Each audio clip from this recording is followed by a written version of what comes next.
Welcome to The Pants Quandary, a podcast about how people navigate life with curiosity and creativity, and also where I get to be like Mr. Rogers, taking you on field trips to meet these people.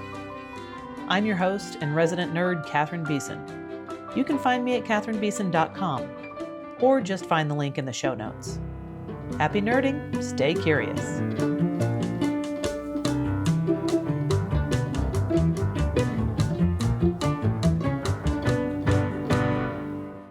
Jessica Mays. Catherine Beeson. Composer, performer, experience generator, hunter and gatherer of the sensate world. I like that one. That was very good. Welcome to The Pants Quandary. It is an honor to be here, Catherine. I feel like it's weird to welcome you to The Pants Quandary when I'm also sitting in your house. You are in my house. Why am I welcoming you? Welcome, Catherine Beeson, to my home space, my safe space. I love this space. Thank you. I have visited you in a few of your different safe spaces. And one thing that I have. Yeah.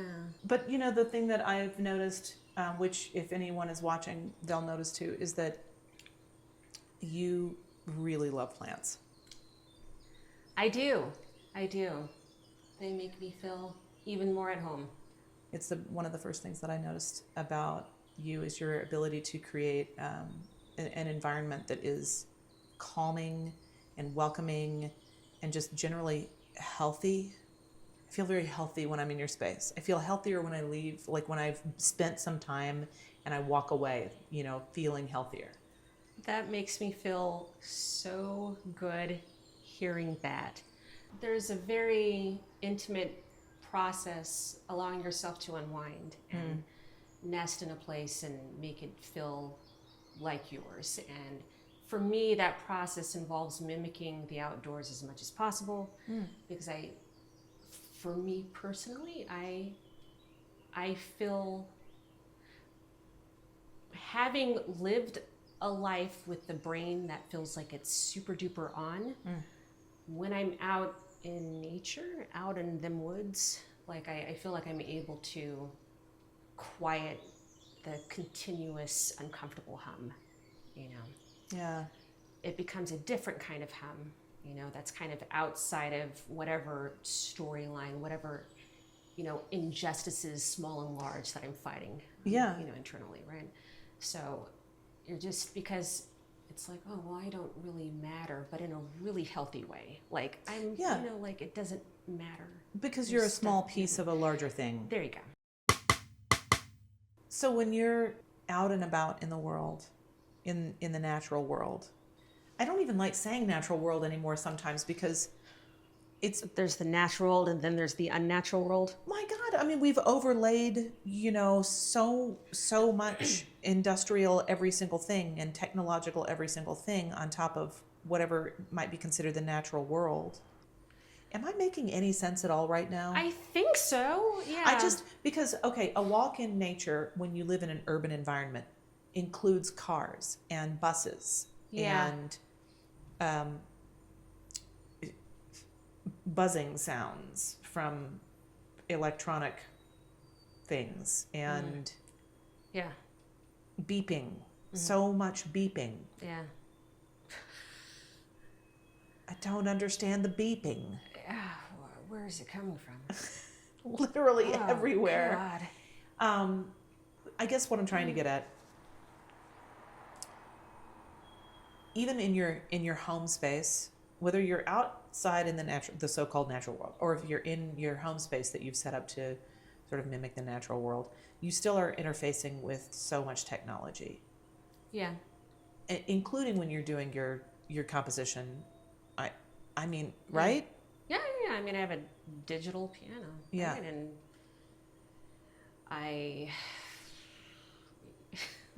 I use notation software, so I have to use a computer, Yeah. Like, when I want to record ideas and I'm out and about, I take out my phone and I put on the voice memo thing. I'm having trouble accessing your phone video still right now. I have a lot of devices. Did that just happen? It did, yeah. I don't know why that happens. Yeah. I don't know how I feel about that, but you know, I did choose to have 8 of those. So 8 of them? Yeah. Why? Well, okay, so if you can hear, which I don't know if it will be able to pick this up, but there are sounds of birds and insects and stuff like that, and later in the day there's the sound of water in a creek, and then sometimes there's a rainstorm in the middle of the night.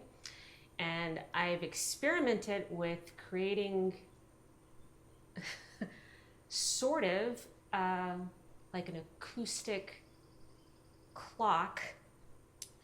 So certain natural environmental sounds, like a landscape, a soundscape, will happen depending on what time of the day it is. And for me, it's something that I call painting the air. Okay, so I love all of this. Yeah. The idea is, again, for me, because I mean, we're talking about nature and finding that sense of respite and that sense of home. I have discovered that there are certain kinds of sounds and smells and lighting that make my internal world, like that hum, feel a certain, not literally this, but it's like there's a certain color or texture or something like that. How can I actually put this into words? There's certain sensory environmental stimulus that makes me feel a sense of home within myself.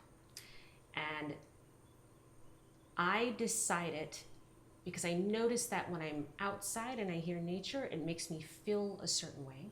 Like there's an actual physical sensation that I feel with the world that feels good. It feels like home. It feels like something, it feels like what I want the baseline to be.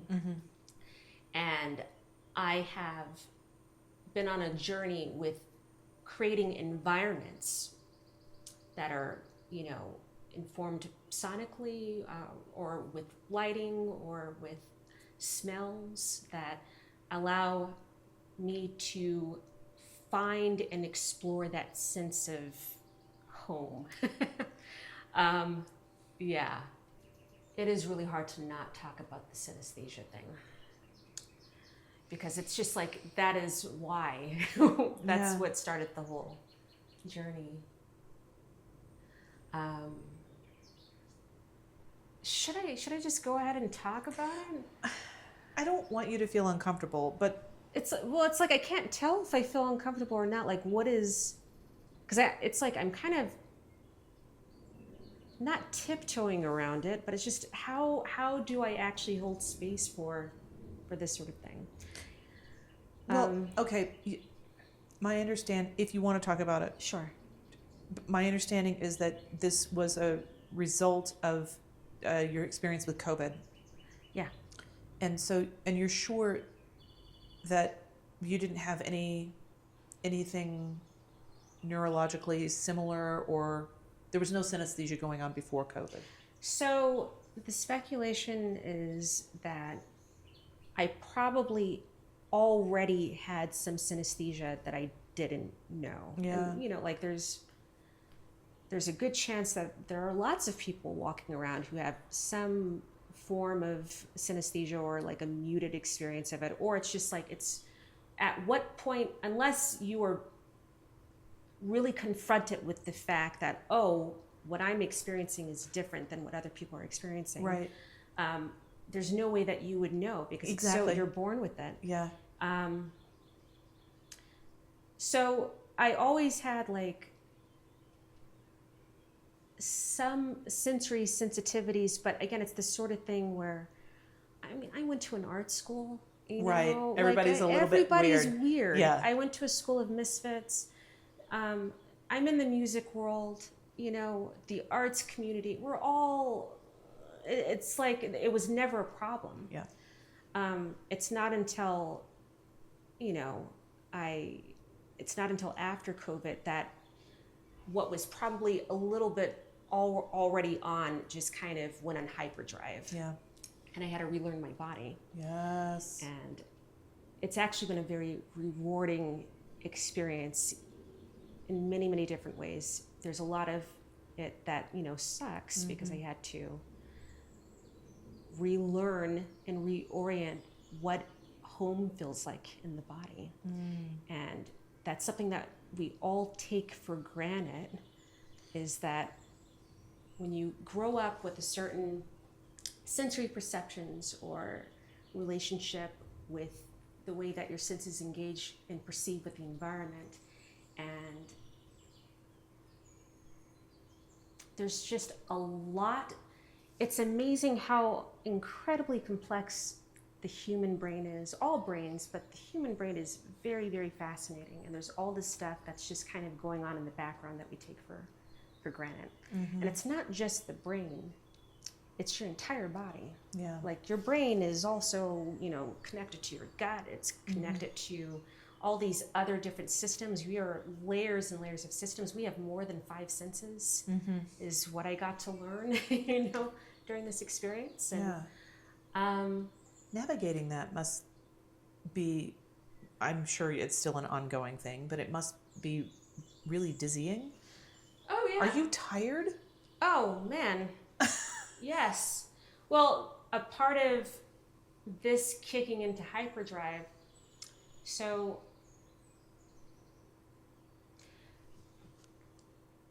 most synesthetes, so people with synesthesia, they're born with it. It is a normal variation of sensory processing. So there's nothing wrong with you. It's not a disorder. It's just another way to sensitivity perceive, you know? Yeah. You know, I think they say something along the lines of like 20% of the population is neurodivergent in some way.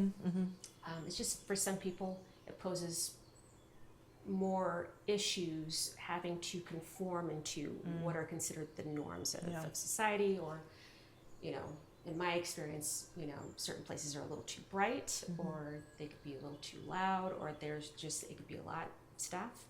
My brain is on, if everybody's baseline is here, my baseline before this was probably like just a little bit above, but now it's like more like this, right? Okay. So my brain is just on more. Yeah. Not being born with it, where your brain is able to create concepts around your sensory perceptions, it just feels more chaotic for me. Yeah. Because this is brand new and I'm having to learn on the fly. Yeah. How? So having the brain on more means that you get tired a lot easier. Sure. Just the amount of data you're processing. On a constant basis. Yeah.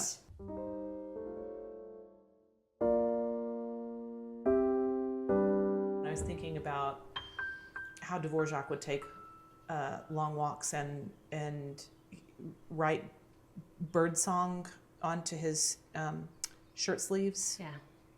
And Martineau would compose in his head on these enormous long walks at night. Yeah. He would just walk and walk and walk and walk and get lost. And I mean, those walks outside would allow him the space to compose in his head. He was notorious for making all of that happen up here. Yeah. And then I know that I've heard Tanya Leon say that she needs to be near water.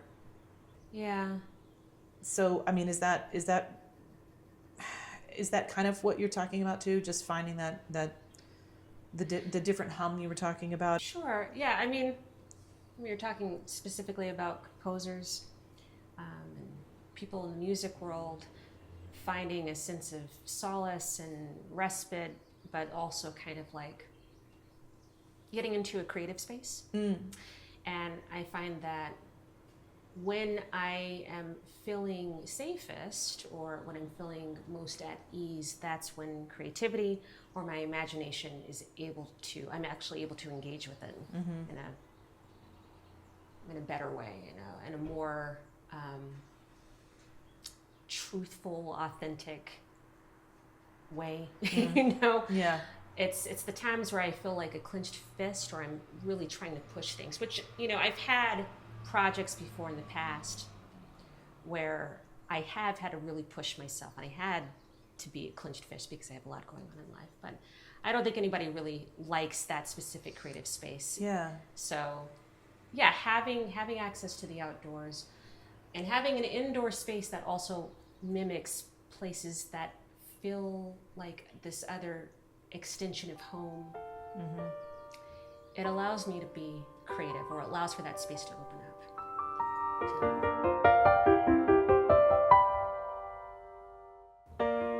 I am really grateful to be able to sit and have this chat and to hear about your experiences in your life, and that you're willing to share those, not just with me, but with anybody who might be listening or watching. Yeah. But also you immediately said yes to creating the music for this podcast. Of course. You're a composer. Yes. I listed off all those things with my intro, but the composer part I think is really interesting to me, and also I know you create visual art and words, but the fact that you're a living, breathing, actual composer making sounds. Yep.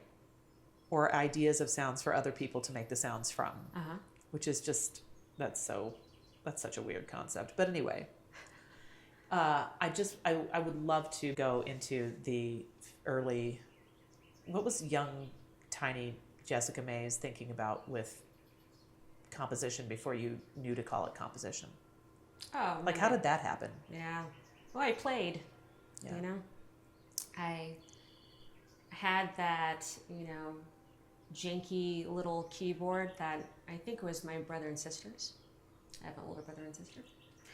And yeah, I was really enthralled with it, and I learned all of the demo tunes, I taught myself how to I memorized them, and I learned how to play, and my parents were like, oh, maybe we should just get her piano lessons. Cool. And I went with Miss Lolo, and yeah, I had the privilege of taking lessons with her, and she was really, really wonderful. And yeah, I was, a quick study. I really loved the piano. I didn't like the idea of practicing at all, but when I translated that into I will learn this thing on the sheet music, I will practice my scales, but I can't wait to just create a pattern on the piano, and ooh, that feels really good. Oh, what if I add this to it? And then I'm gonna keep going with this, and then all of a sudden I'm using my imagination, which I was already a very, very overly imaginative kid. And I just had this ability to really focus if I had my imagination involved. And so I could escape into this world of limitless possibilities where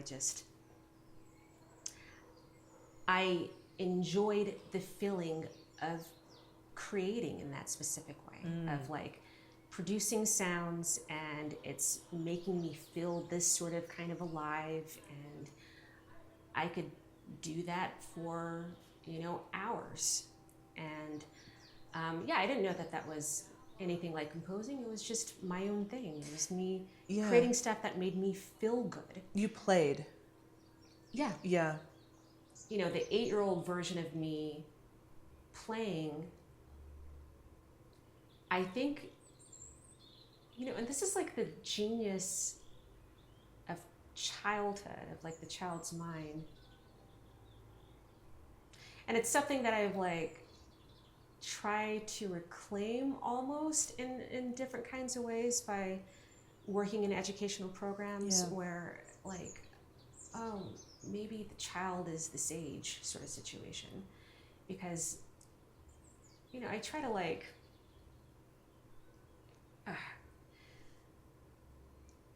the older you get, there's just so much baggage that you're accumulating, and there's so much of trying to reclaim a space of, I guess it's peace with it all. Mm-hmm. There's like this cartoon that I saw where it's like when we were younger, what we assumed being a well-rounded adult means. And, there's like a drawing of like a stick figure with a big house and, the nice car and lots of money. Mm-hmm.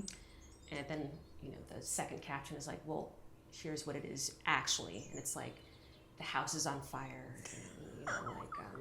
and, they're broke. But the stick figure looks okay. Yeah, okay. They're going through it, but they are able to manage a sense of like, I'm okay. I got this, because that's the reality of things. That the house is on fire and they have no money, but the stick figure looks okay. They're just like they're managing. They are managing, and that's what it is to be like this well-rounded adult in reality. It's never. There's this sense of like trying to achieve this state of like, oh, there's a lot going on. What am I gonna do? Just breathe. Right. Breathe. Maybe bird sounds will help,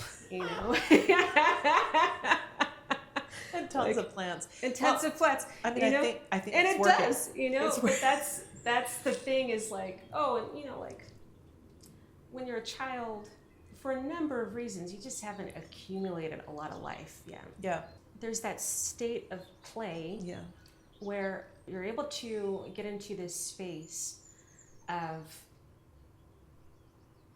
not being caught up with your own ego, not worried about X, Y, and Z, or what oh my God, I can't believe I said that stupid thing earlier. Or did she say that to me? Like, now I'm going to be like, oh God. Again, like earlier I mentioned like the injustices, small and large, which is like a constant feedback loop if you're not careful. Yeah. And so, you look to kids and that state of mind where it's like, oh, there was a time where we were able to play, where we weren't so caught up in how we want to be perceived, what it is that we're projecting out into the world. Right. We were able to access, even for like pockets at a time, this place of home, I guess.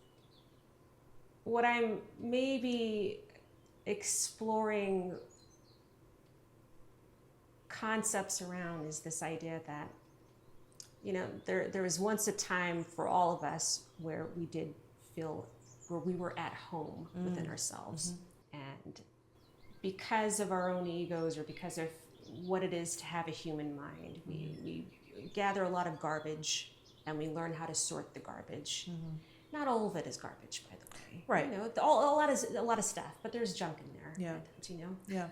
But like, maybe to be an adult is having this side of ourselves that's constantly trying to go back home.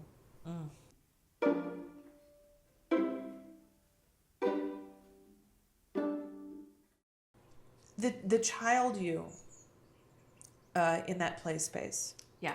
Do you feel like when you're composing now, or at any point on your pathway, that you can access that play space?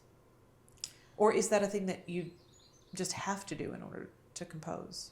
Well, it depends on the project. Yeah.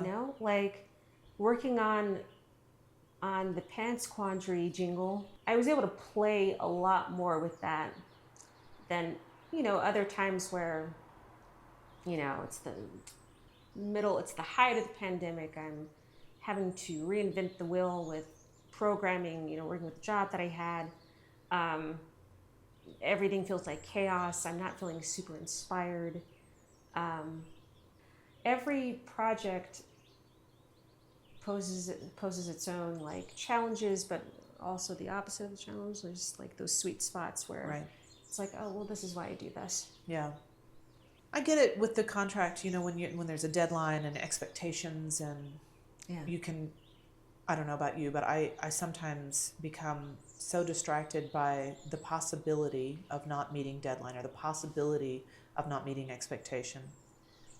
Even when I'm not in danger of not meeting those things, that it puts me more in danger of not meeting those things. Yeah, any sort of state where I feel like I'm like overthinking or I'm trying too hard. That's It's like a killer, isn't it? Yeah. Well, yeah. The whole state of like try to not try also feels kind of impossible, right? So it's like I just imagined Homer Simpson just retreating into the bushes. Yeah.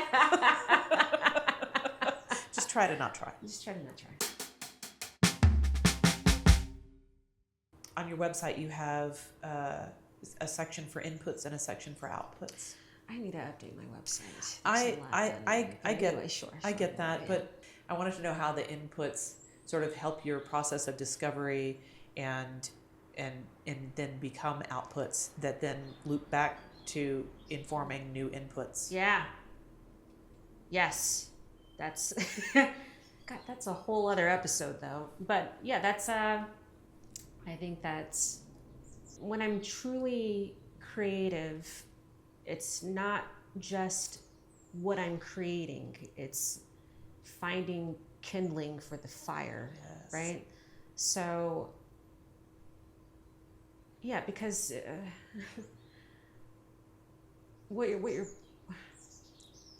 you need material, you need you need inspiration, you need stuff to challenge you, you need stuff again that's outside of you and what you typically tend to do, or what it's a space that needs to be prodded and needs to be stirred up. And finding spaces where you can be inspired, where you can take in things outside of yourself so you can kind of challenge what it is that you're capable of, I guess. Yeah. Because hopefully you're growing when you're creating, like you said hopefully, like it was in a wistful kind of way. Do you feel sometimes when you're creating that you're not growing?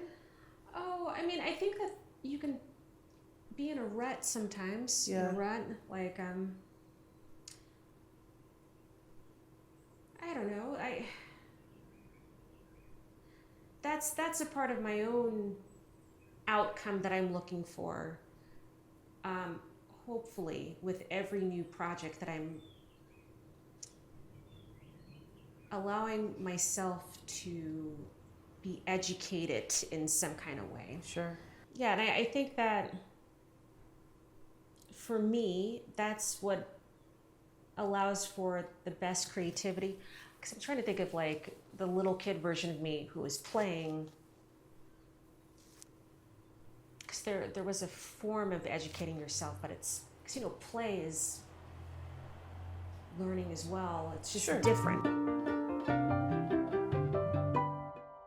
I wanted to talk with you a little bit about your early experiences with composition, because it does seem very much like you have to enter a play space to do any kind of experimenting or reimagining what sound is and what it can be and how sound interacts with other sound. And music can seem so concrete, and it really isn't. It's pretty abstract. Yeah. It has concrete properties Yeah. once it's produced, but the ideas of music are abstract. Yeah. And I feel like that's why, for me anyway, that there's such a easy connection between music and poetry. Poetry.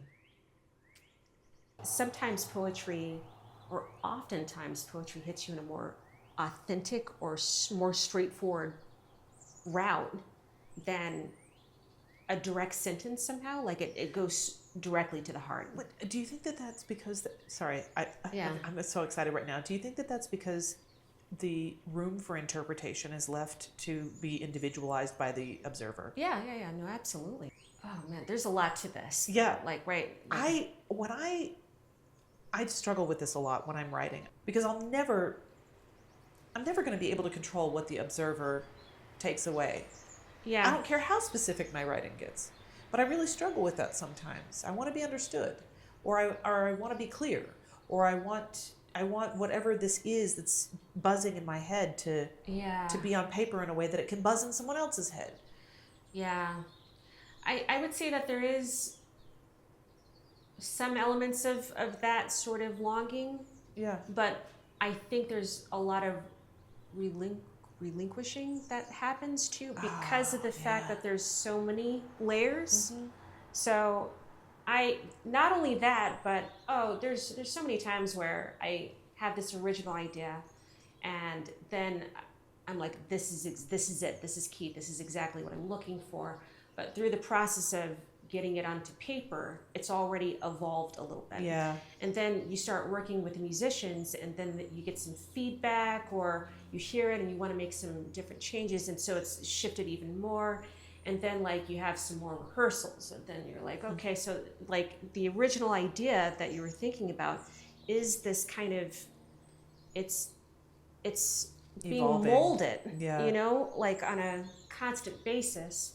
Not only that, like I change, my ear changes and like my internal state and my feelings about things can change too. So, you know, I would not compose the same stuff that I did 5 years ago. Yeah. Like I can't. Yeah. And I do think maybe the more direct the axis route, I'm going to use some words here that I'm not totally confident with. The more direct the axis route between my mind and the audience, maybe that's where there's less relinquishing. I don't know why I'm struggling with that word. Relinquishing. Okay.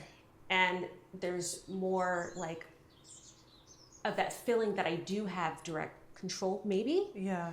Like when I am writing a paragraph, I agonize over that paragraph because I want to be clear. Yes. I want it to be streamlined. Yes. I want to make sure that it's understood. Yes. We are all in the business and the art of writing paragraphs in our emails and whatever, you know, trying to communicate ideas and make it as streamlined as possible. And you want that, because the axis route is so direct, you know, I do have control over this right now. Yeah. With music, there's just,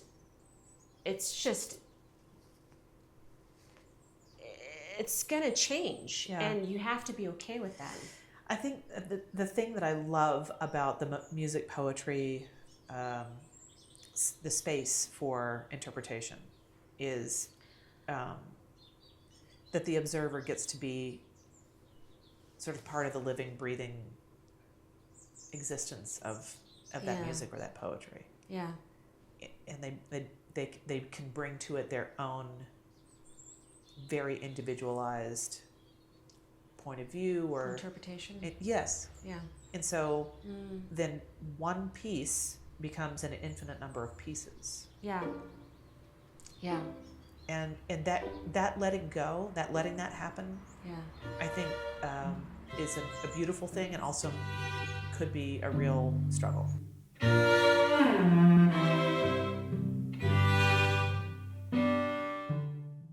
I often feel like when I intentionally seek and share joy, that's a form of resistance. And yes, yeah, and sort of protest against, well, the stick figure and the burning house and the no money.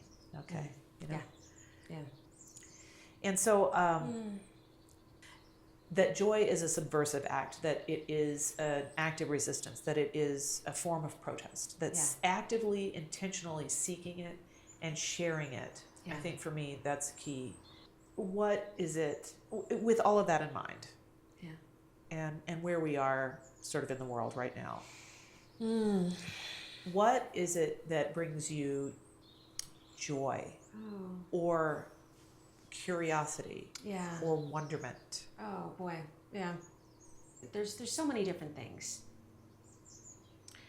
I do find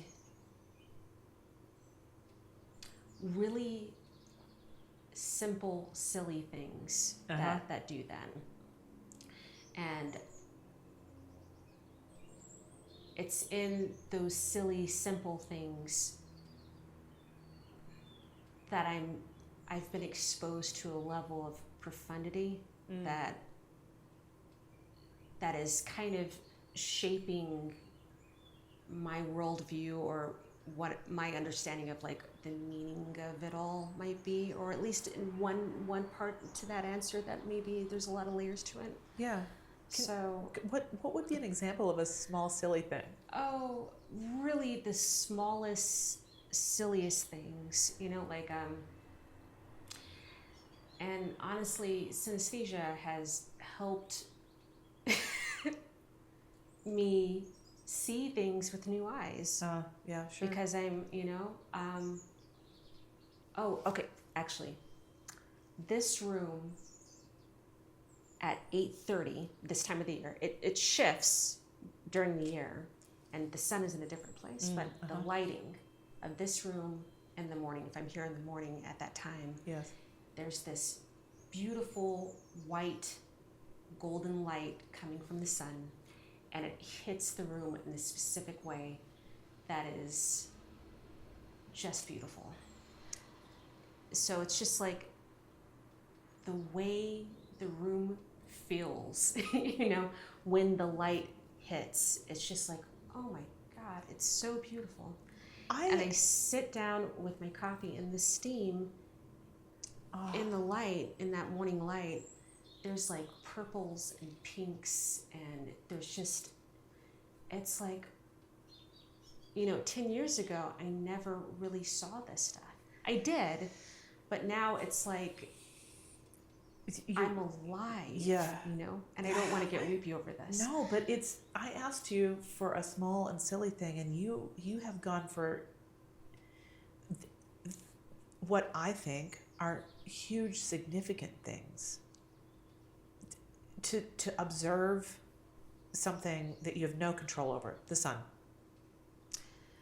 To observe that and the way that it passively offers you the opportunity to see a thing if you would only look. Yeah.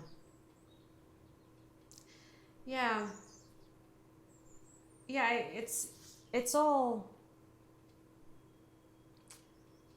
there are a lot of layers to it. There's this reality, or this truth, or something like that, or I don't know. When I feel awe or wonderment, or what were the other words that you had? Oh, I don't know, joy, curiosity. Something like that. Yeah, they're often tied to moments where I'm able to get outside of myself in a very real way. Going back to the idea of the child and, that state of play, but really like this state of like, I am truly in the moment sort of thing, right? Yeah. Like I am right here, and I am noticing. Because I could say a million other things. There's, a good concert. Yeah. Like, boy.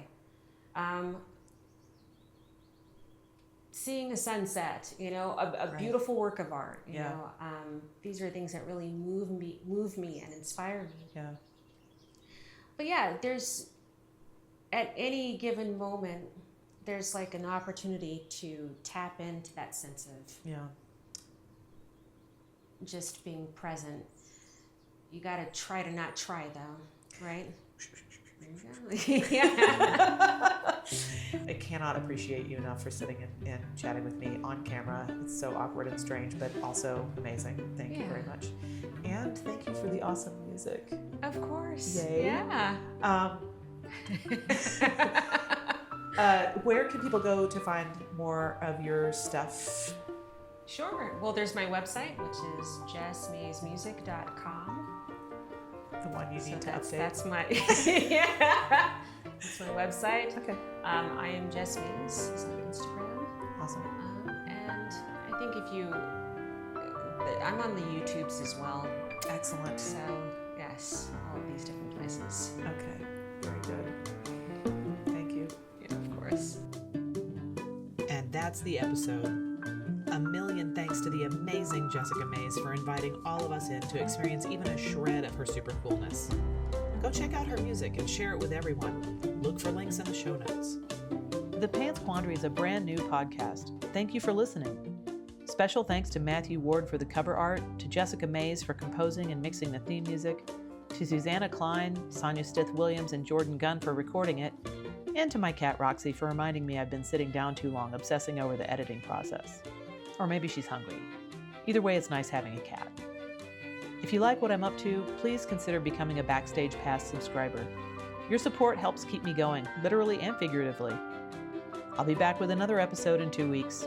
Until then, talk to strangers, listen to children, touch some plants, and go find the sun on your face for a minute or two.